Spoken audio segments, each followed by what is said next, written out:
রান্না শেষ হয়ে যাওয়ার পর আমার মতো কে কে উপর থেকে এইভাবে লাল মরিচের গুঁড়া তরকারির মধ্যে দিয়ে দেন, কমেন্টস করে জানাবেন। আজকে আপনাদের সাথে শেয়ার করব ছক্কা ডাল রেসিপি।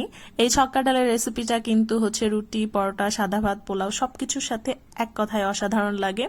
যদি রেসিপিটা আপনাদের ভালো লাগে তাহলে একটা শেয়ার করে দিন। প্রথমে 1 কাপ বুটের ডাল নিয়েছি এবং বুটের ডালটা আমি 2 ঘন্টা পানিতে ভিজিয়ে রেখেছি, যার ফলে বুটের ডালটা অনেকটাই সফট হয়ে গেছে। নিয়ে নিচ্ছি খাসির কিছু ফ্যাপসা, তেলের অংশ, গলার ঠোর, কচকচে হাড়।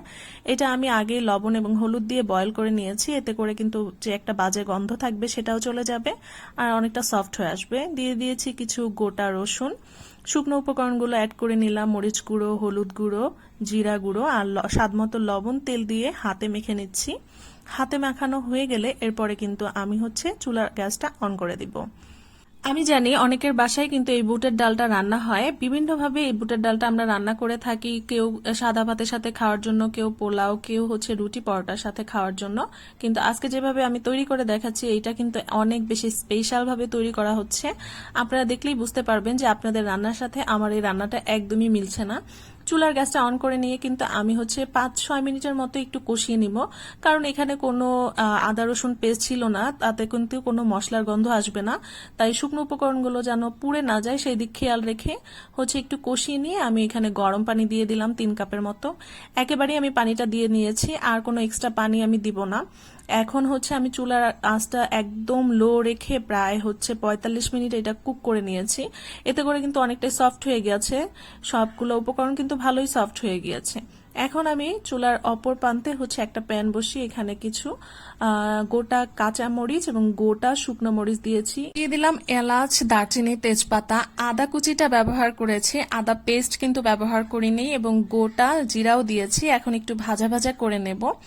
এইরকম করে কিন্তু রান্নাটা অনেক বেশি স্পেশাল। এখন দিয়ে দিলাম রসুন পেস্ট। এখন সুন্দর মতো একটু ভাজা ভাজা করে নেব, যেন রসুনের কাঁচা যে ফ্লেভারটা এটা চলে যায় এবং সুন্দর একটা ফ্লেভার চলে আসে। যখন ভাজা ভাজা হয়ে যাবে সবগুলো উপকরণ, তখন বুটের ডালটা এখানে দিয়ে দিলাম। দিয়ে দিয়ে আমি আরেকটু ঝোল শুকিয়ে নিব, আর ফ্লেভারটা সম্পূর্ণ এর মধ্যে চলে যাবে। আপনারা হয়তো বলতে পারেন কেন আমি আগে আদা রসুন পেস্ট দিলাম না বা গরম মশলা দিলাম না, তাহলে কিন্তু রান্নার ধরনটা এক থাকতো না। আপনারা দেখতেই পাচ্ছেন আমি কিন্তু কিছু মরিচ গুঁড়া রান্না শেষে দিয়ে দিয়েছি। এভাবে করলে কিন্তু কালারটা অনেক বেশি সুন্দর আসে, দেখতে অনেক বেশি ভালো লাগে।